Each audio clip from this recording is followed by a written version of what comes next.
Dipersilakan duduk kembali. Shalom. Ada sukacita, amin. Bapak Ibu Saudara yang terkasih dalam Tuhan, kita bersyukur pada sore hari ini kita ibadah minggu ketiga adalah ibadah Minggu Misi. Ya, jadi Minggu Misi mengingatkan kita akan amanat agung, akan perintah ya Tuhan kepada kita. Nah, tema kita saya beri adalah memberitakan perbuatan yang besar dari Allah. Ya, memberitakan perbuatan yang besar dari Allah. Nah, terambil dari 1 Petrus pasal yang kedua ayat 9, kita akan baca bersama-sama. Mari kita baca bersama-sama. 1, 2, 3.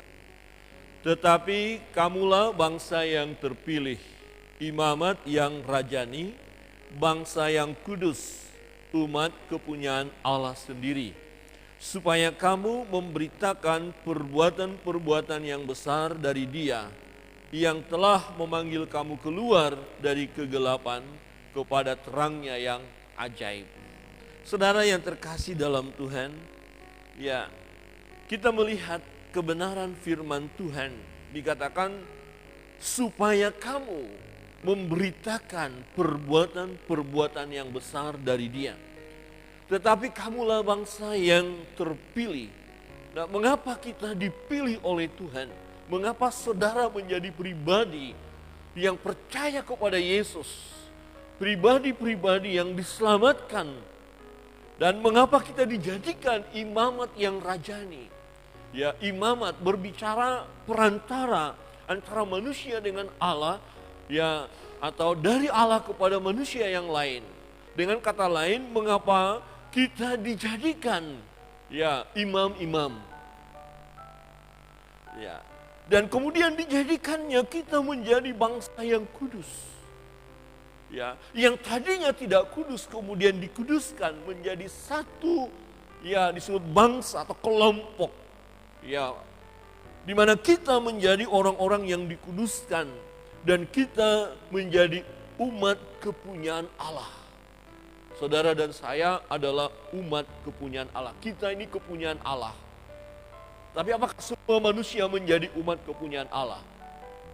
Kita tahu ketika penciptaan, ya, hari ke-6 diciptakan manusia, itu kepunyaan Allah. Seluruh keturunannya kepunyaan Allah, tetapi persoalannya adalah ya ada dosa. Ya, ada dosa. Jadi umat itu yang sudah memberontak itu, ya, dosa yang menguasainya, dia telah tergadaikan atau dikuasai oleh kegelapan, dikuasai oleh iblis. Maka satu ketika Yesus pernah berkata kepada ya orang-orang yang mulai mencela dia, mulai protes tentang dia, ya, menuduh bahwa Yesus ya datang dengan kuasa kegelapan. Tetapi Yesus berkata, iblislah bapamu, bapa segala dusta. Jadi orang-orang yang sudah ada di dalam kegelapan itu ada dalam penguasaan kuasa kegelapan. Jadi kepemilikannya adalah milik iblis setelah manusia itu jatuh ke dalam dosa. Ya, tetapi kemudian dikatakan supaya kamu memberitakan perbuatan-perbuatan yang besar dari Dia. Ya, saudara dan saya dikatakan memberitakan perbuatan-perbuatan Tuhan yang besar. Kalau kita dalam keadaan dosa, kalau kita bukan menjadi umat kepunyaan Allah, bagaimana mungkin kita memberitakan perbuatan-perbuatan Tuhan yang ajaib? Saudara yang terkasih dalam Tuhan, menjadi pertanyaan bagi kita, perbuatan besar dari Allah yang bagaimana yang harus kita beritakan, dan itu harus kita sudah alami. Saudara bisa saja bercerita, tetapi saudara tidak mengalami, bahkan tidak percaya. Tetapi ketika mendengar, hanya menceritakan bisa saja, tetapi itu tidak akan bermanfaat bagi saudara. Saudara cerita tentang Yesus, kuasanya, karena saudara belajar. tetapi saudara sendiri tidak percaya kepada dia dan tidak mengalami kuasa Tuhan, maka cerita saudara tidak akan menjadi berkat bagi saudara. Sia-sia. Nah, perbuatan besar dari Allah yang bagaimana yang harus kita beritakan, dan itu sudah kita alami. Kebenaran yang pertama kita lihat bahwa perbuatan besar dari Allah yang perlu kita beritakan adalah tentang kehidupan baru yang kita alami. Kehidupan baru yang kita alami, yang sudah terjadi dalam hidup kita. Jadi bukan hanya sekedar, oh saya orang Kristen. Orang Kristen belum tentu mengalami kehidupan baru. Kehidupan baru adalah kehidupan di mana dia percaya kepada Yesus dan terjadi perubahan di dalam hidupnya. Perubahan yang bagaimana yang terjadi? Kita melihat. Pertama, Allah telah memanggil kita keluar dari kegelapan kepada terangnya yang ajaib. Ceritakan dulu hidup saya gelap. Dulu hidup saya jahat. Dulu tabiat saya adalah melakukan hal-hal yang tidak berkenan kepada Allah. Saya tidak mau tahu tentang Tuhan. Saya tidak mau tahu tentang ibadah. Saya berada di dalam gelap. Perbuatan saya gelap. Artinya perbuatan-perbuatan yang jahat. Nah, tetapi Allah memanggil orang-orang yang ada di dalam kegelapan itu, dikeluarkannya dari kegelapan, dibawanya kepada terang yang ajaib. Ini adalah perbuatan Allah. Manusia dengan kekuatannya keluar dari belenggu dosa, keluar dari kegelapan tidak bisa. Dia tidak punya kemampuan untuk itu. Nah, yakinkah saudara, Bapak Ibu, sudahkah keluar dari kegelapan dan sekarang sudah ada di dalam terang? Amin. Aduh, gak ada aminnya nih. Amin. Coba lihat kiri kanan, kalau memang rada-rada gelap, kok kayaknya gelap ya gitu ya.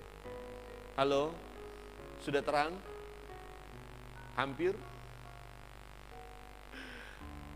Kalau percaya Yesus, jangan ragu-ragu, kita sudah dikeluarkan dari kegelapan. Nah, dikatakan dahulu bukan umat Allah. Waktu saudara dan saya belum percaya Yesus, sekalipun kita sudah orang Kristen karena keturunan, tetapi sebenarnya kita belum umat Allah. Karena kita belum ada pengakuan bahwa Yesus adalah Tuhan kita, belum ada penyerahan diri kepada Dia, bahwa kita menjadi pengikut Dia. Berarti kita bukan umat Allah. Nah, dulu bukan umat Allah, tetapi sekarang telah menjadi umatnya. Ceritakan perbuatan Tuhan yang besar. Diubahkan hidup kita. Dulu bukan umat Allah, sekarang kita umat Allah. Ya. Dahulu tidak dikasihi, sekarang beroleh belas kasihan.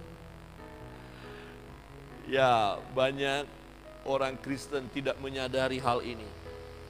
Ya, sesungguhnya saudara dan saya yang percaya kepada Yesus, kita orang-orang yang mendapatkan belas kasihan Allah. Amin. Amin. Coba katakan kiri kanan ya, bersuara ya, karena hujan kan. Jadi supaya jangan, aduh helm udah basah, terserahlah helm mau basah kayak gak ada masalah. Jadi suatu ketika di dalam sekolah teologi, saya mengajar ya.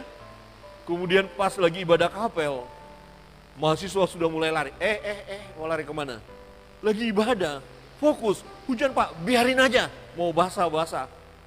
Ya, karena hujan tidak akan mengganggu kita untuk ibadah, amin. Coba lihat kiri kanan dan katakan, jangan terganggu. Halo, pikirannya masih ke hujan? Ayo, ingatkan kiri kanan, fokus. 1, 2, 3, fokus. Tapi semakin lebat ya. Saya ingat beberapa tahun yang lalu gereja kita menghadap sana. Waktu gempa Lombok. Saya masih ingat hari itu, malam itu kami harus ke Banyuwangi, ke Jawa, ada pertemuan dari Sinode. Saya lagi khotbah, pemain musik siap, gempa goyang.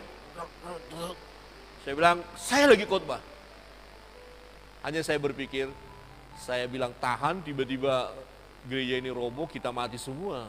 Ini Pak Pendeta nggak punya hikmat. Tapi kalau saya bilang lari, kok Pak Pendetanya suruh lari padahal lagi firman Tuhan. Tetapi kemudian salah seorang pemain musik waktu itu berkata begini, saya dengar khotbah, tapi saya dengar juga kalau udah krek, saya lari duluan, kata dia. Tapi saya kan jangan ada yang lari. Khotbah jalan terus. Puji Tuhan, ya. Goyang-goyang dikit lah ya. Tapi saya nggak tahu nanti tiba-tiba gimana. Ini akhir-akhir ini saya dan Ibu Pendeta lagi merenungkan tanda-tanda akhir zaman. Dan semakin dekat. Semakin dekat. Katakan kiri kanan, semakin dekat. Ya, akhir zaman so dekat.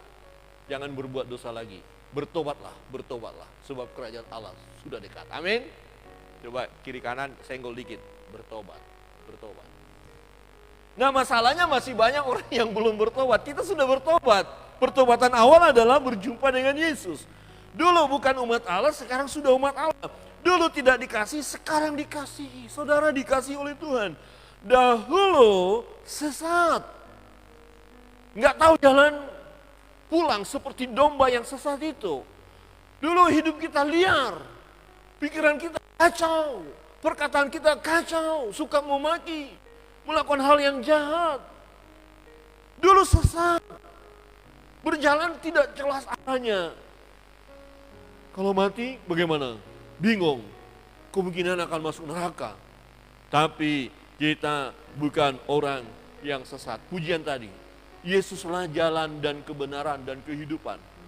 Yang percaya kepadanya pasti masuk surga. Jadi kita bukan orang yang sesat lagi. Amin.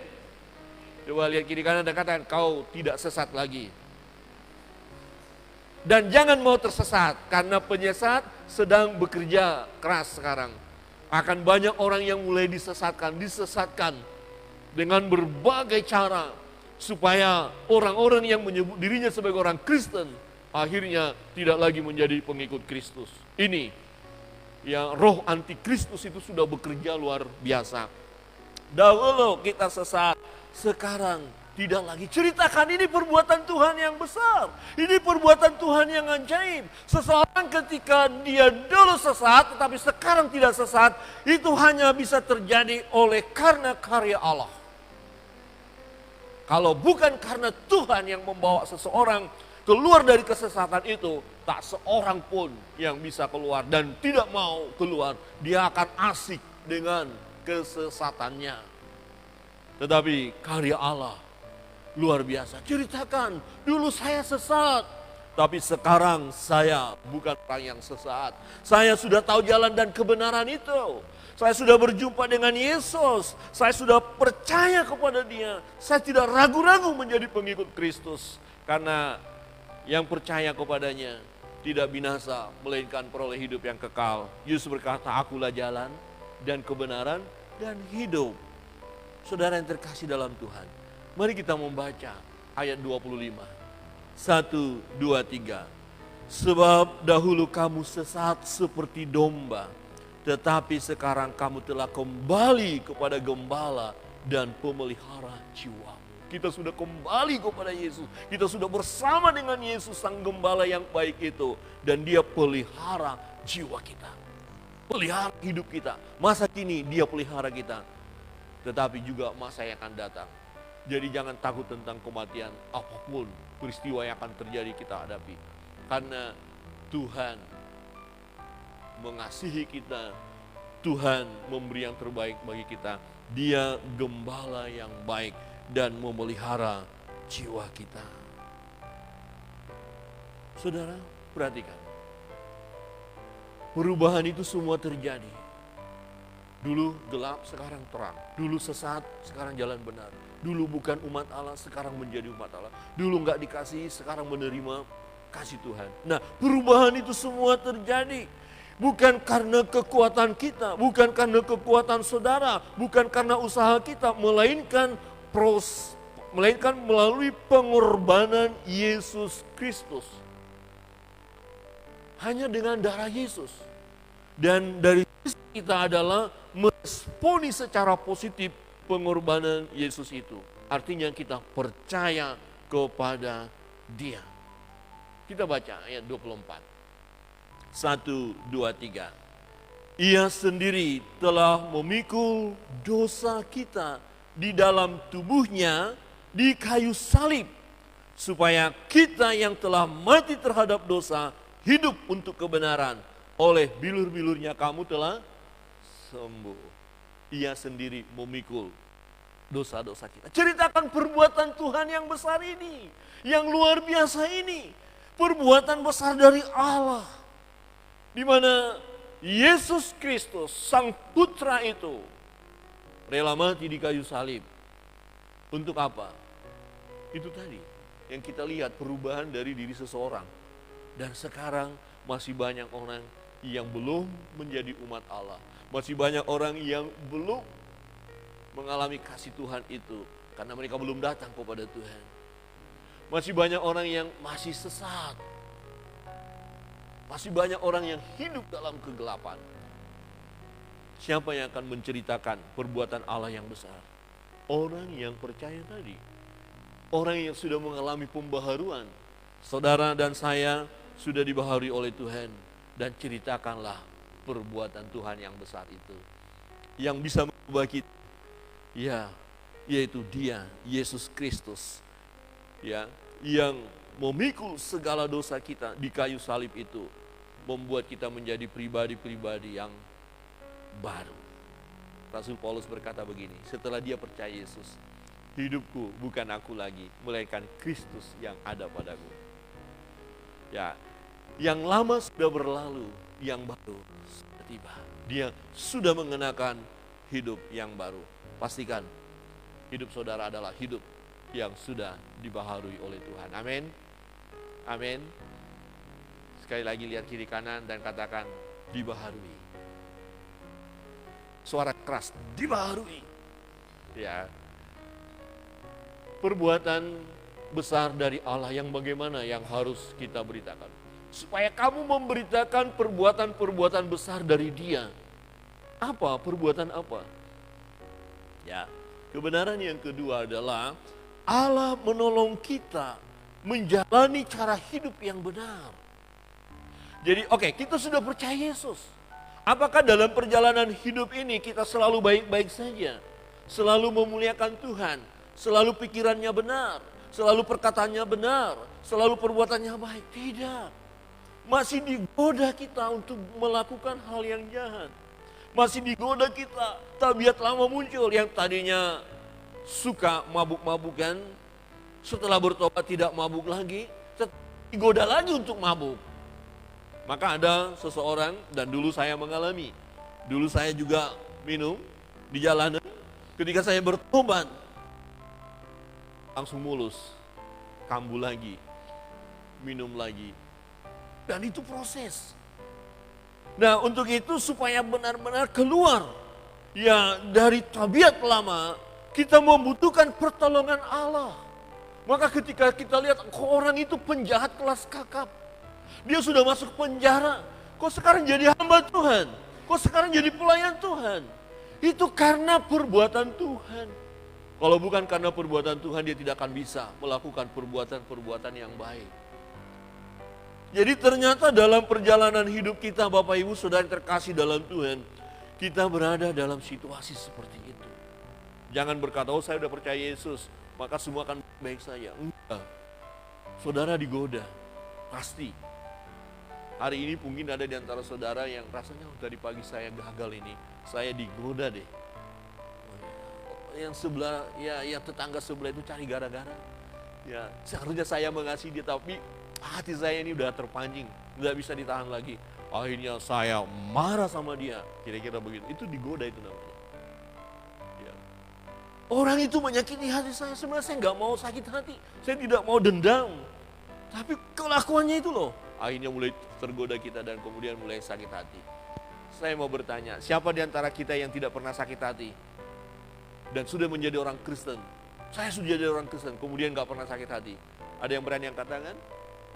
Tidak, karena digoda, dia ini loh, mulai. Nah untuk itu kita berdoa, ya melepaskan tabiat lama, melepaskan ikatan-ikatan dosa itu, dan kita membutuhkan pertolongan Tuhan. Ya, kita menjauhkan diri dari keinginan-keinginan daging. Ini hanya terjadi karena perbuatan Tuhan. Ya, kalau saudara bukan karena perbuatan Tuhan, saya mau berkata, saudara akan gagal. Pasti keinginan daging itu akan menguasai kita. Mari kita baca ayatnya, ayat 11. 1, 2, 3. Saudara-saudaraku yang kekasih, aku menasihati kamu supaya sebagai pendatang dan perantau, kamu menjauhkan diri dari keinginan-keinginan daging yang berjuang melawan jiwa. Kamu menjauhkan diri dari keinginan-keinginan daging. Keinginan daging itu terus, ya, itu kita lihat jelas. Oh, dia orang Kristen, tapi kelakuannya kok seperti itu. Bagaimana kita bisa bersaksi? Tetapi ketika ada godaan, kita menang. Ada godaan, kita menang. Ada godaan, kita menang. Orang akan melihat, kenapa dia bisa seperti itu? Satu ketika, ini ada kisah ketika beberapa tahun yang lalu, ada gereja yang dihancurkan. Ada orang Kristen dianiaya. Tetapi orang Kristen itu tidak melawan. Orang Kristen itu tetap memuji Tuhan. Ya, sekalipun dipersekusi. Nah, dalam peristiwa itu ada orang yang tidak percaya kepada Yesus, melihat kehidupan orang-orang Kristen yang tetap bersyukur, tetap tidak membalas dengan kejahatan, tetap menunjukkan kasih. Seorang ibu itu dan berkata, kenapa seperti itu? Apa rahasianya? Ya, dan dalam kisah itu, ibu itu percaya Yesus. Nanti saudara lihat kesaksian-kesaksian. Ada orang yang bertobat karena melihat orang Kristen dianiaya tapi tidak membalas. Ada orang-orang Kristen yang diperlakukan secara tidak baik tetapi tetap tidak membalas. Kenapa bisa terjadi? Karena Tuhan bekerja. Saudara, keinginan daging itu masih terus menggoda saudara, menggoda saya, menggoda kita sekalian. Maka datang kepada Tuhan. Ya, kekuatan dari Tuhanlah yang memampukan kita untuk keluar, ya, atau untuk menang dari keinginan-keinginan daging itu. Amin. Ya, kita menjadi terang di tengah-tengah dunia yang gelap ini. Nah, cara hidup yang berbeda dengan dunia harus lekat di dalam diri kita. Ya, beberapa tahun yang lalu ada seseorang dari jemaat kita juga dan dia sempat melayani. Dia berhenti dari pekerjaan itu. Kenapa? Dia tidak tahan, tidak mampu karena begini. Dalam pekerjaan itu dia diajak ya untuk bermain, menipu. Ya, misalnya ini waktu itu di proyek, ya jadi ada orang mengirim ya katakan 100 sak semen, tetap laporan 100 tetapi nanti yang masuk cuma 80. 20 di tengah jalan sudah, tetapi dia harus tanda tangan bahwa 100 masuk. Dia dilema. Tetapi sebagai anak Tuhan dia bilang saya nggak mau. Akhirnya dia dibenci dan dia keluar demi mempertahankan hidup benar. Wah, miliki cara hidup yang berbeda. Tetap ya. Ayat 12 kita baca bersama-sama. 1, 2, 3.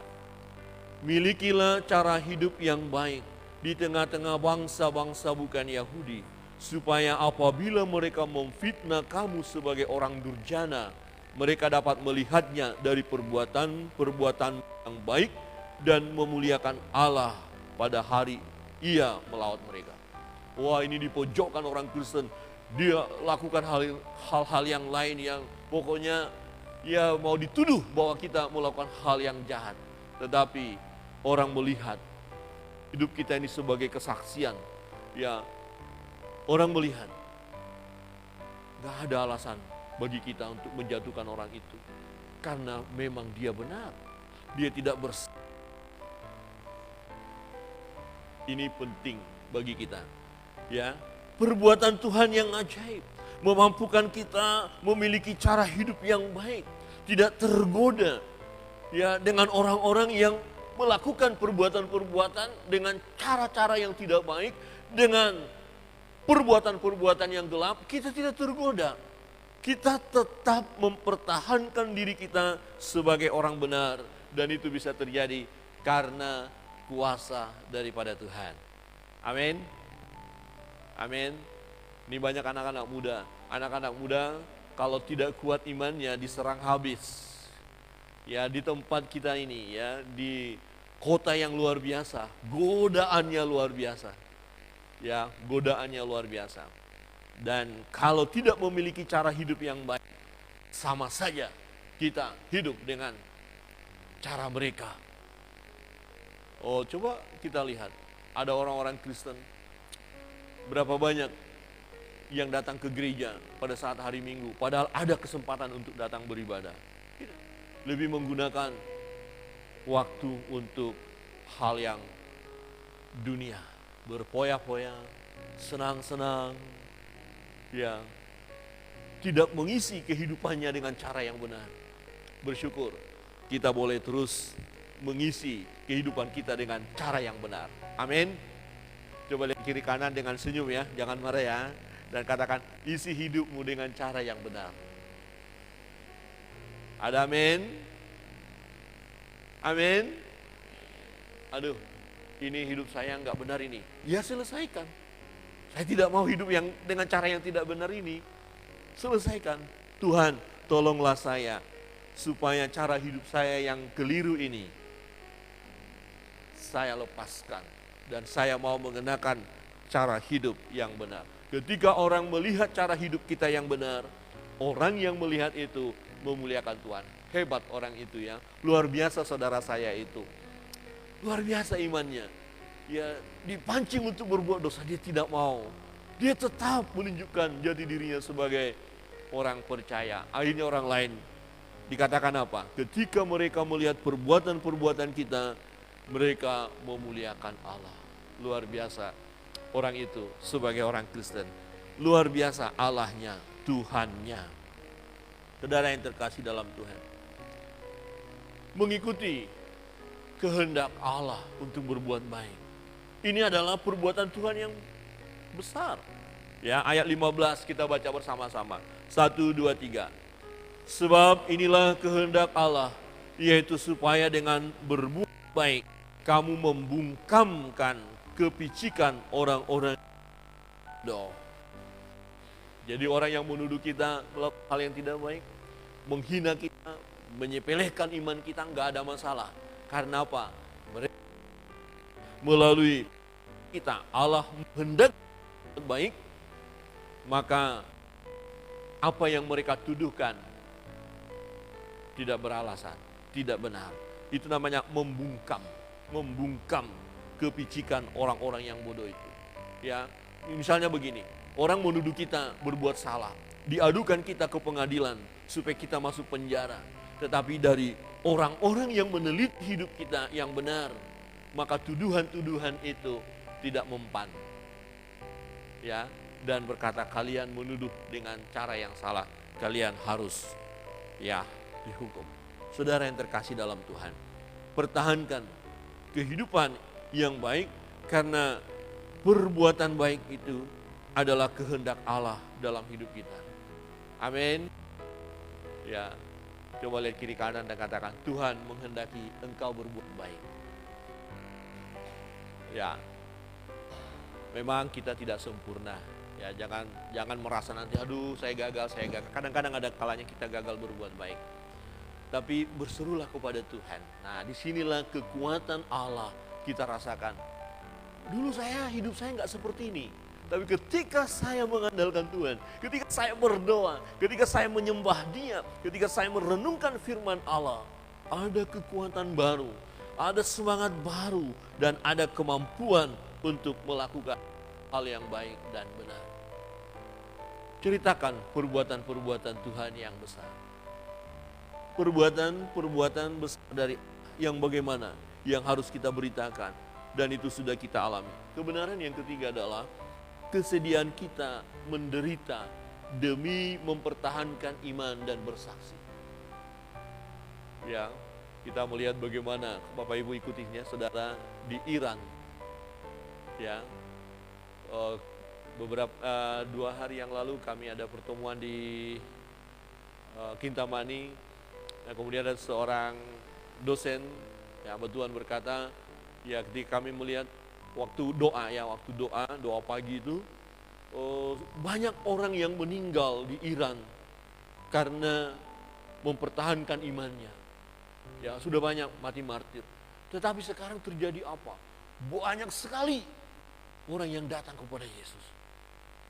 Wah, sekarang ini lagi peristiwa sekarang, bahkan ya tempat ibadah mereka yang bakar, mencari Yesus. Ini pekerjaan siapa? Ya, siapa yang mengubah hati mereka? Tadi menganiaya orang percaya. Tetapi sekarang banyak orang berbondong-bondong. Tapi itu adalah, lihat, sebelumnya ada orang-orang yang siap menderita. Tetap mempertahankan iman mereka. Tetap bersaksi sekalipun harus diperhadapkan dengan penderitaan, aniaya. Ada yang dibakar hidup-hidup. Ada yang digilas dengan kendaraan. Ada yang ditembak. Ya, macam-macam. Kalau saudara ambil bagian nanti dalam doa-doa secara pribadi, berdoa, ambil pokok-pokok doa. Ya, dari doa-doa misi. Wow, kita melihat, wah, dahsyat. Tetapi apakah kematian mereka sia-sia? Tidak. Kok mereka bisa ya bertahan, menderita? Kenapa? Ini karena perbuatan Tuhan. Tuhan yang memampukan mereka. Secara manusia siapa yang mau menderita? Tidak ada. Tetapi perbuatan Tuhan memampukan kita untuk siap menerima penderitaan. Oleh karena iman, oleh karena percaya Yesus. Apakah saudara siap menderita untuk itu? Karena mempertahankan iman, karena bersaksi, kemudian siap menderita. Amin. Kecil aminnya. Amin. Kalau agak ragu-ragu, katakan sebelah kiri, yang benar. Yang benar. Baru hujan aja sudah gak ke gereja, apalagi mati untuk Injil. Bagaimana itu? Jangankan hujan, badai pun harus kita lewati, karena kita tahu apa yang kita lakukan adalah hal yang benar. Dan ternyata penderitaan itu oleh karena nama Tuhan itu sebagai kasih karunia. Ayat 19 kita baca sama-sama. 1, 2, 3. Sebab adalah kasih karunia jika seorang karena sadar akan kehendak Allah menanggung penderitaan yang tidak harus ia tanggung. Artinya gini, saya kok mengalami penderitaan, saya nggak salah, saya benar. Tapi harus menderita oleh karena ada orang-orang yang tidak suka dengan kita. Ya, karena kita bersaksi, karena kita mempertahankan iman kita, kemudian kita dianiaya, dan itu adalah kasih karunia. Wah, perbuatan Allah yang luar biasa. Ayat 20. 1, 2, 3. Sebab dapatkah disebut pujian jika kamu menderita pukulan karena kamu berbuat dosa? Tetapi jika kamu berbuat baik dan karena itu kamu harus menderita, maka itu adalah kasih karunia pada Allah. Jadi kalau kita memang melakukan yang jahat, dipukul, ya wajar, itu bukan kasih karunia. Tapi karena kita bukan yang benar, itu adalah kasih karunia daripada Allah. Saudara yang terkasih dalam Tuhan. Dan ternyata perbuatan Tuhan yang besar, yang luar biasa. Kita harus siap menderita. Karena memang itu yang Yesus katakan. Sebagai teladan kita harus mengikuti Dia. Dialah teladan. Di ayat 21 kita baca bersama-sama. 1, 2, 3. Sebab untuk itulah kamu dipanggil. Karena Kristus pun telah menderita untuk kamu dan telah meninggalkan teladan bagimu supaya kamu mengikuti jejaknya. Kita harus mengikuti jejak Kristus. Jangan karena ancaman, karena godaan dunia, kekayaan, kemudian kita tinggalkan Yesus. Jangan gadaikan Yesus, jangan jual Yesus. Ya. Tetapi karena mempertahankan iman kita, akhirnya kita menderita. Itu adalah kasih karunia Allah bagi kita. Saudara yang terkasih dalam Tuhan, orang percaya mempertahankan imannya di tengah-tengah penderitaan, penganiayaan, itu adalah perbuatan Allah. Artinya begini, kalaupun satu waktu nanti kita harus menderita, tidak selalu baik-baik loh ya, kita sebagai orang Kristen. Harus kita terima, ini adalah kasih karunia Tuhan. Jadi kita harus mempersiapkan diri kita juga. Kita lihat Yesus pun sudah mengalami hal itu. Hamba-hamba Tuhan, para misionaris, menjadi mati martir demi memberitakan Injil. Mengapa mereka mau? Mengapa mereka kok taat sampai garis akhir? Karena ada kekuatan Allah di dalam hidup mereka. Ini adalah perbuatan Allah yang besar, sehingga orang-orang percaya, para misionaris, saudara saya akan dimampukan oleh Tuhan ketika diperhadapkan dengan berbagai penderitaan dan aniaya. Ada amin? Aminnya kecil. Ada amin? Coba lihat kiri kanan dan katakan siap menderita. Mari kita berdoa.